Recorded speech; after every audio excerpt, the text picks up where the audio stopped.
Assalamualaikum warahmatullahi wabarakatuh. Apa kabar sahabat beriman? Kembali lagi bersama Habsy Al-Fakir Channel untuk berbagi seputar info Islami. Semoga bisa menemani aktivitas Anda. Jangan lupa tekan tombol subscribe dan aktifkan notifikasi tombol lonceng agar tidak ketinggalan info terbaru dari Habsy Al-Fakir Channel.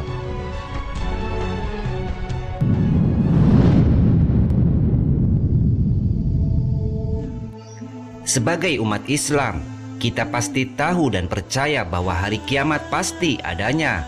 Hari kiamat adalah hari di mana seluruh alam semesta akan mengalami kehancuran dan membinasakan seluruh makhluk. Setelah hari kiamat, manusia akan dibangkitkan kembali dan berkumpul di padang mahsyar untuk ditimbang amal baik dan buruk yang telah dilakukan semasa hidup. Pada saat itu, semua makhluk memikirkan diri sendiri. Mereka sibuk menyelamatkan diri mereka dari siksaan api neraka. Terlebih saat itu matahari semakin mendekat ke arah mereka. Tak dapat dihindari, mereka pun mengalami kesulitan karena rasa panas dari matahari itu. Mereka sibuk menyelamatkan diri sendiri tanpa memikirkan makhluk lain. Namun berbeda dengan Nabi junjungan kita, Nabi Muhammad SAW, yang akan membantu kaumnya dengan memberikan pertolongan. Kita semua sebagai umat pasti ingin memperoleh pertolongan itu.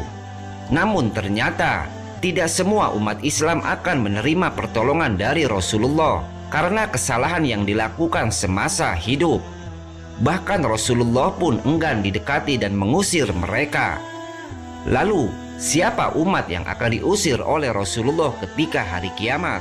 Abu Hurairah radhiyallahu anhu, seorang sahabat Rasulullah, mengisahkan sebuah hadis yang diriwayatkan oleh Bukhari dan Muslim. Pada suatu hari, Nabi Muhammad mendatangi kuburan dan mengucapkan salam.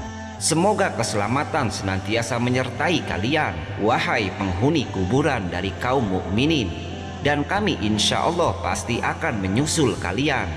Selanjutnya beliau bersabda, aku sangat berharap untuk dapat melihat saudara-saudaraku. Mendengar Rasulullah berucap seperti itu, para sahabat merasa heran, hingga akhirnya mereka bertanya kepada beliau, bukankah kami adalah saudara-saudaramu wahai Rasulullah?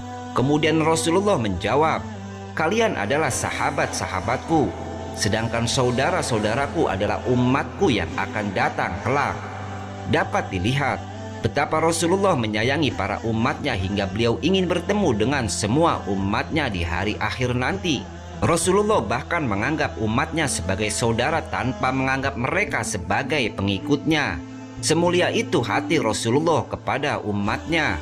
Para sahabat terheran tentang bagaimana Rasulullah dapat mengenali umatnya yang bahkan belum lahir di dunia saat hari kiamat nanti. Mendengar pertanyaan itu, Rasulullah kemudian menjawab dengan menganalogikan umatnya dengan seekor kuda.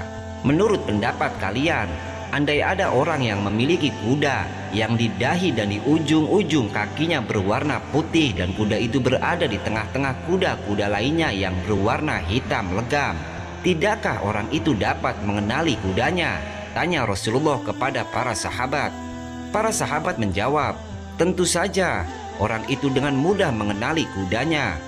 Maka Rasulullah menimpali jawaban mereka dengan berkata bahwa ia dapat mengenali umatnya karena umatnya akan datang dengan kondisi wajah dan ujung tangan beserta kaki bersinar.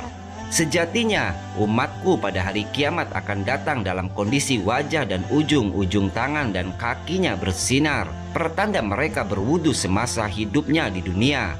Rasulullah mengatakan bahwa beliau akan menanti umatnya di pinggir telaga yang berada di alam mahsyar. Namun ia juga memberitahukan bahwa tak semua umatnya akan dapat datang padanya. Akan ada umat Nabi Muhammad yang akan diusir oleh malaikat, seperti seekor unta yang tersesat dari pemiliknya, sehingga mereka akan diusir. Ketika Rasulullah melihat sebagian umatnya yang memiliki tanda-tanda pernah berwudu, maka ia akan memanggil mereka, kemarilah. Namun para malaikat mengusir mereka seraya berkata, aku adalah pendahulu kalian menuju telaga. Siapa saja yang melewatinya pasti akan meminumnya, dan barang siapa meminumnya niscaya tidak akan haus selamanya. Nanti akan lewat beberapa orang yang melewati diriku. Aku mengenali mereka dan mereka mengenaliku, namun mereka terhalangi menemui diriku. Rasulullah kemudian berkata kepada malaikat bahwa mereka adalah umatnya. Kemudian malaikat menimpalinya dengan berkata, sesungguhnya kamu tidak mengetahui perkara yang telah mereka rubah sepeninggalmu. Mendengar penjelasan itu, Rasulullah pun mengusir mereka seraya berkata, menjauhlah, menjauhlah wahai orang-orang yang sepeninggalku merubah-rubah ajaranku. Mengubah ajaran Nabi serta mengubahnya merupakan tindakan mengikuti musuh-musuh Allah.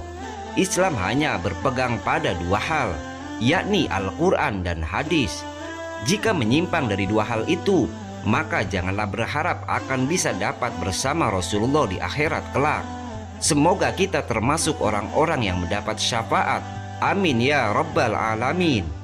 Mungkin ini yang dapat kami sajikan dalam kesempatan kali ini. Semoga bermanfaat dan bisa diambil hikmahnya. Wassalamualaikum warahmatullahi wabarakatuh.